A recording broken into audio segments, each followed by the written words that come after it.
sa likod ng kakahuyan. Madalas itong napapagkamalang anino ng kagubatan.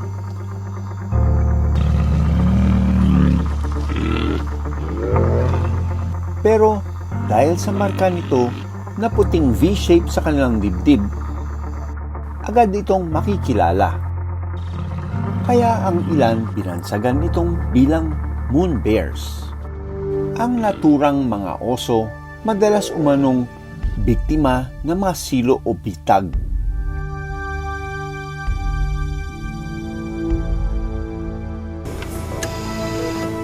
Pati ang makaliskis na pangolin, kritikal at susubukang kong gamutin sa Taiwan.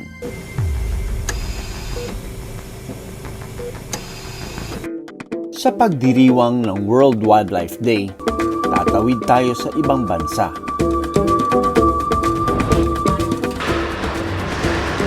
Para sundan ang mga buhay ilang na kailangang pangalagaan.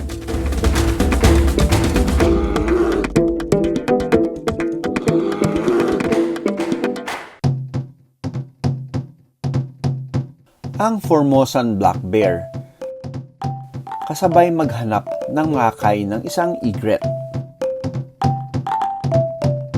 Omnivore ang mga Formosan black bear o pwedeng kumain ng prutas at karne.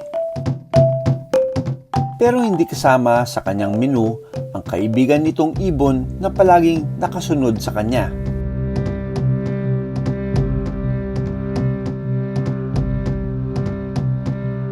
Kain tulog ang ginagawa ng magkaibigang ito sa kanilang paraiso.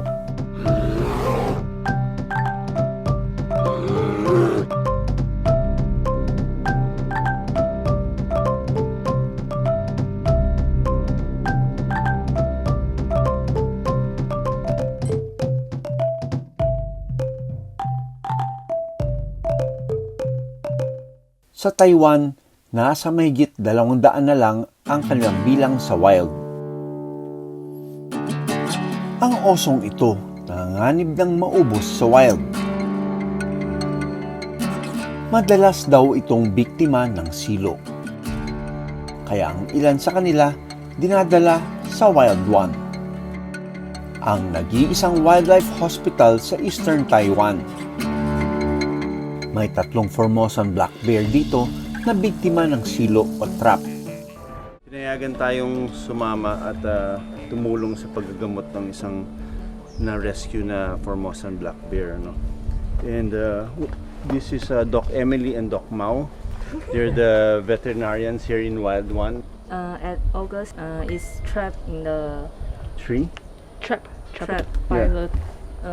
wire trap. Wire trap, Yes, and we rescue from a tree. Isa sa mga oso, si Hong Shi-tu. So this is Hong Shi-tu and about 60 kilograms. This one is wild. He's a young adult Formosan black bear. Dahil sa snare, nagkakaroon ng constriction doon sa kanyang paa tapos mamamaga yung paa niya.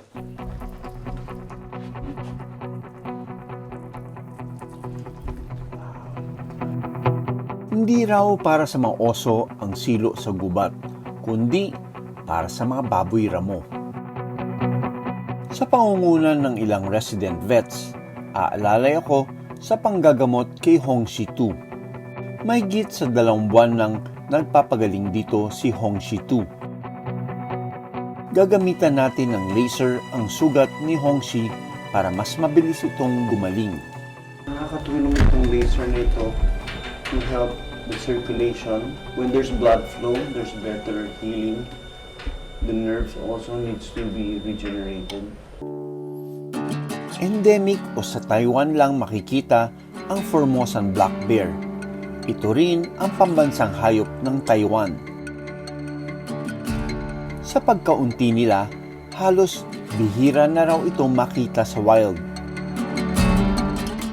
Pagkatapos ng ilang linggong gamutan sa pasilidad, dumating na ang araw ng kanilang pagbabalik sa natural nitong tirahan. Pagbukas ng crate, Pinakiramdaman muna ng oso ang paligid.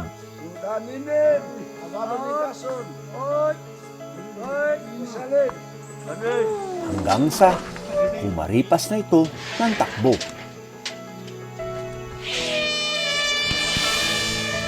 Ang ingay na naririnig sa video ay paraan para itaboy ang mga oso. At magkaroon ito ng impresyon na delikadong lumapit sa mga tao.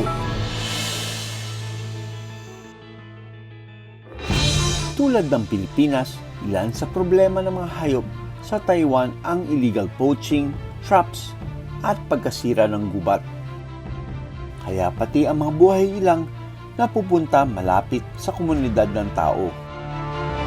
And this one, the pangolin was attacked by a dog. There's going to be a procedure, and this is a chamber where we will gas down the pangolin with a gas anesthesia. Madalas daw na may dinadala rito na pangolin na biktima ng mga aso. Susubukan namin itong gamutin para maagapan ang posibleng impeksyon na pwede nitong ikamatay. Simulan ko na yung paglinis ng sugat niya, no? Nasty bite. Even with the scales, the armor, dogs can still do nasty damage from this pangolin. Ang daming dumi sa loob. So, ito ang gagawin nila everyday. Ipa-flush nila yan. It's not very deep, This one is superficial one. yeah, And usually we will check every scale. scale and if there's the wound under it. Ayon sa Wild One, 50% ng mga sugatang pangolin na tiniturn over sa kanila ay biktima ng pag-atake ng aso. Ito ay isang Formosan pangolin, subspecies ng Chinese pangolin. Native o natural na nakikita ito sa Taiwan. Kailangan bantayan ang vital signs ng pangolin. Hindi tulad kasi ng ibang mammal, mahina ang pag-regulate ng body temperature ng pangolin dahil wala itong balahibo. Sa ngayon, kailangan munang magpagaling at magpalakas ng lalaking pangolin. Sa Taiwan, isa ang pangolin sa pinakaiingatang yaman. Kaya iisa lang ang layunin ng pamahalaan sa tuwing nare-rescue ang pangolin, ang manatili itong buhay habang nasa pasilidad at maibalik agad sa wild. Makalipas ang isang linggo, inihanda na ng Wild One ang pangolin para sa kanyang pagbabalik sa wild. Inihatid siya sa isang malayong lugar na may tuturing niyang paraiso. Sa Pilipinas, critically endangered na ang mga pangolin. Sa nakaraang 18 taon ng Born to be Wild, mabibilang lang sa kamay ang maengkwentro namin sa buhay na pangolin. Hindi rin biro ang mag-alaga nito sa captivity. Bukod sa madali itong ma-stress, napakahirap din nitong hanapan ng pagkain tulad ng anay. Pero sa Taipei Zoo, may paraan sila para masiguradong buhay ang mga pangolin doon. Isa ang Taipei Zoo sa pinakamalaking zoo sa Southeast Asia.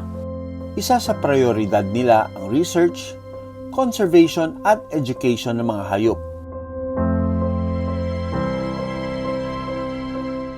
Really advanced na yung conservation nila with the pangolins here in Taipei kasi nakadevelop sila ng formula that will feed the rescued pangolins and the ones that are for breeding.